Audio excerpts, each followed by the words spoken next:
What's good, YouTubers and YouTubettes? This is JB Sports back again with another one. Wide receiver Antonio Brown, who has just signed with the New England Patriots, the Super Bowl champion New England Patriots, has just been accused of rape in a civil lawsuit. The lady that is accusing him is his former trainer, Brittany Taylor. She said it happened on 3 different occasions from 2017 to 2018. The first incident happened in June of 2017. She said he exposed himself in front of her and kissed her without his consent. Then a month later, that was at one of his homes in Pittsburgh, the first allegation. The second allegation took place in Miami, his home in Miami, when he masturbated without her knowledge and ejaculated on her back. Okay, and then a third incident happened 2018. They were out at a club. I think they were in Miami. They were out at a club, and they went back to his home. And the lady Brittany said she was going back to his home to use the bathroom and grab some food. And what he did was he pushed her down on the mattress, forced her face on the mattress, and raped her in 2018. So she's suing him for $75,000. $75,000.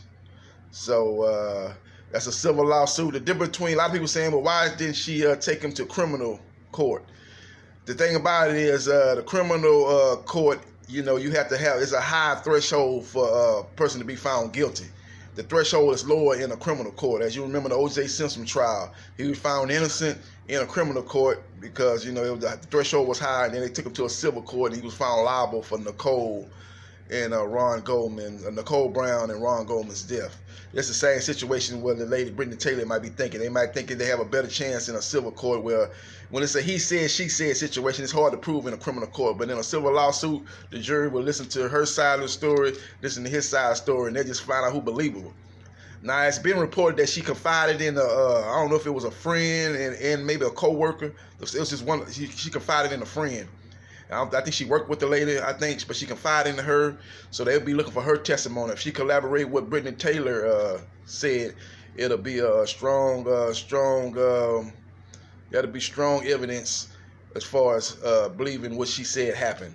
So we'll see what transpired. But Antonio Brown, there's been a big saga going on this whole summer with the frostbite in his feet. He couldn't practice with the Raiders, and then him missing couple of practices. He was at war with the NFL over his helmet.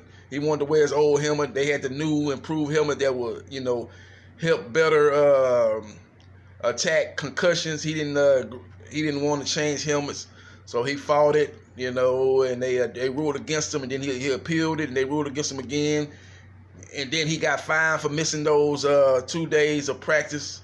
And he got into a heated altercation with general manager Mike Mayock, and he got he was allegedly said that he was through with him, and he punted the ball after the altercation. He called Mayock a cracker, punted the ball, told him to find that.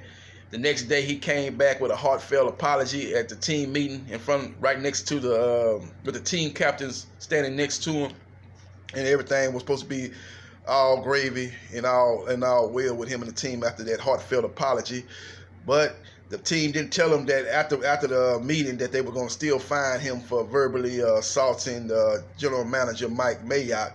$215,000, I think it was, in fines. What that did was it triggered his guaranteed money being voided, which was, I think, somewhere around $30 or $31 million, somewhere in that neighborhood.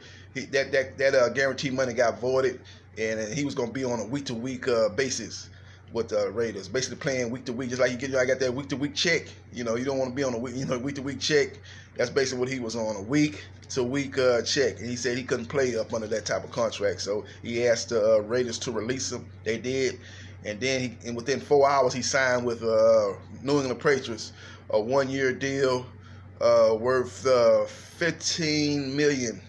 I think $10 million was guaranteed. $9 or $10 million was guaranteed, and with incentives, he had a chance to make $15 million for a 1-year contract with the Patriots. Now here this situation comes out. They said it had been rumblings going on the weekend that it was something brewing with this, but I didn't catch word of it. But I heard some people that was talking about it on the ESPN said they had caught a little bit of wind that was something was brewing on this situation. But Antonio Brown, it's gonna be interesting to see what the New England Patriots do with this situation. You know, they've had you remember the Aaron Hernandez situation, you know, happened with his trial when I think right before the Patriots season started, or right before the season started. You know, it was a much more serious case. And when they found out the evidence and they found out the situation with him, and when he was arrested for that crime, that murder, they quickly cut bait with him. And he was a guy that had, you know, been with the Patriots. They kind of had knew him because he had been drafted by the Patriots, and he had been in the building, and they had interacted with him for a couple of seasons before that situation happened. Now you got a guy coming in from the outside that they don't know that well. It'll be interesting to see how the New England Patriots react to this, and it'll be interesting to see how the NFL reacts to this. When they put Antonio Brown on the exempt list, and look at this thing a little further, because this thing has caught everybody by surprise. I don't think the Patriots were aware of this. Obviously, they weren't aware of this. They gave him that contract. What was it? They gave him the contract Saturday, I think is when they signed him, and they wasn't aware of this. The NFL wasn't aware of this. So both the Patriots and the NFL were blindsided by this. Be interesting to see what they do now. Roger Goodell, the NFL commissioner, could put him on the exempt list. And then he can have his investigators and look at the situation, look at the evidence, and let this thing play out in court and see what transpires, and then make a judgment after reviewing and seeing all the facts and evidence. They could do it like that. The NFL could do it like that. That's one thing that they might be contemplating. We'll see how it plays out. Bad timing as far as Antonio Brown goes, man. He was looking at a new beginning with the Patriots. He was, hoping to go in there and accept that culture, fit in with that culture, and get back to playing football, something that he's great at doing. But now he's got this to deal with, and it's basically he said, she said situation. And I don't never want to blame the victim or dismiss what the victim said, but when you look at this situation, the first two times that these incidents happened, the one in Pittsburgh where he exposed himself and he kissed her without her consent.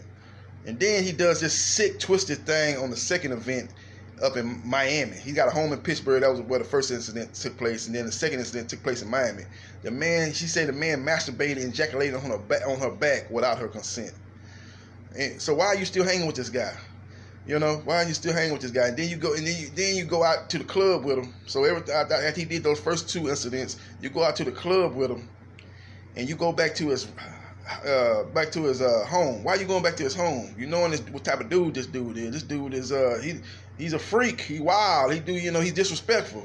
As far as if he did that without your consent, the first two incidents, and you go back to his home to use a restroom and grab some food. You ain't got no bathroom at your house. You don't have no food in your refrigerator. Was his home closer to the club, so it was easy to get to the bathroom? You had to go so bad, you just, hey man, I gotta go to bed. I gotta go to the bathroom. I don't want to have to be pissing on the side of the street. That's I can get a, PI. The police roll by here and get a PI charge. You know what I'm saying? Peeing in public. You know what I'm saying? So maybe, his house was closer to the club than her house was, so she could go there and use the restroom. And he's like, well, since I'm here, she'd be, I don't know if they spent a lot of time. Obviously they probably did spend some time in his home, and maybe she had some food there that she had left there, or maybe he said he had some food there for her to get. Whatever the case may be, my question is, why would you be hanging with this dude after he did the first incident? That first incident, when he exposed himself and kissed you without your consent, you should have been not dealing with him after that point on. So that's kind of, I'm not trying to, I'm not trying to say the girl lying, but it's just, that's the first thing that's gonna happen if you go to court, man. Why would you continue to hang around this person when he was doing these wild and vicious, disrespectful type of things to you? Why would you still be hanging in the club with this guy, going out with this guy, going to the club and then going back to his house? Why would you do that? That's gonna be what his lawyers are going to ask her, because Antonio Brown lawyers are saying I did have a sexual relationship. They're saying yes, Antonio Brown did have a sexual relationship with Brittany Taylor, but it was consensual. You know, now she's asking for $75,000. Now that begs to ask another question. You know, which really gives credibility to her argument. Because if it really was about the money, you know, you would think she'd be trying to sue for more than that. If she really was trying to get one over on Antonio Brown, she'd be like, well, he's getting you know, he's worth millions. Let's sue him for $1 million. Let's sue him for $1 million of damages. But for her to sue him for just $75,000. That make me think it's just not all about money. Don't get me wrong, $75,000 is a lot of money, but if you see an athlete with the money that Antonio Brown has or what he's made in his career, you think you would be suing for more than that if he was really trying to get paid. So that, to me, that gives validity to her argument that, you know, hey, this did happen, and I'm the reason why I'm taking it to civil court, because the threshold is not as high as it in a criminal court. So we'll see what transpires, but another thing that could happen, this thing might not ever make it to court. She asked for $75,000. Antonio Brown could, you know, get a deal with the lady out of court, make a out of court settlement with her, pay her. They say, okay, you sue me for $75,000, and I'm gonna give you, you know, $100,000, and that'd be more than what she would actually get in a civil lawsuit.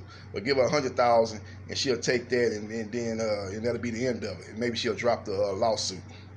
So we'll see what transpires. But this thing here, I think this thing could end up, if I'm Antonio Brown and I'm his lawyer, I'm telling him to settle this thing as soon as possible.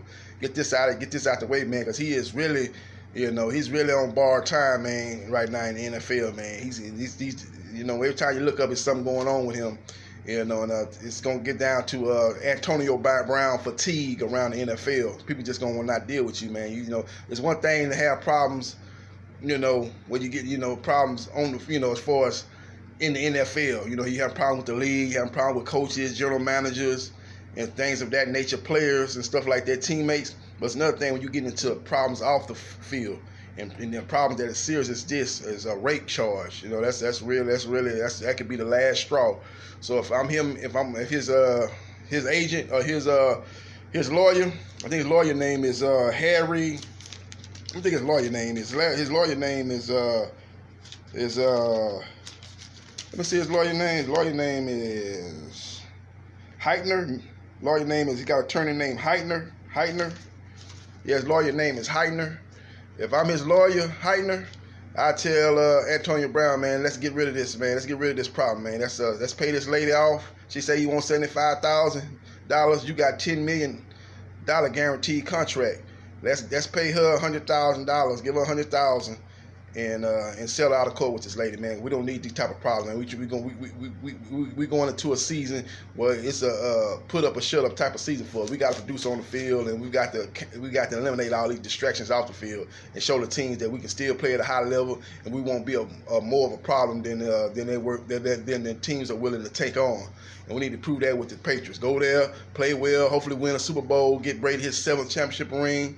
You win your first championship ring, and keep it moving and try to get on, re-sign with the Patriots, or go somewhere else and get a big multi-year contract, because you proved that you could win on the highest level with the team of the decade in New England Patriots. So we'll see what's going on. We'll see how it transpires. But again, Antonio Brown is getting sued for rape in a civil lawsuit by his former trainer, Brittany Taylor, for $75,000. This is JB Sports, the man, the myth, the legend. I holla.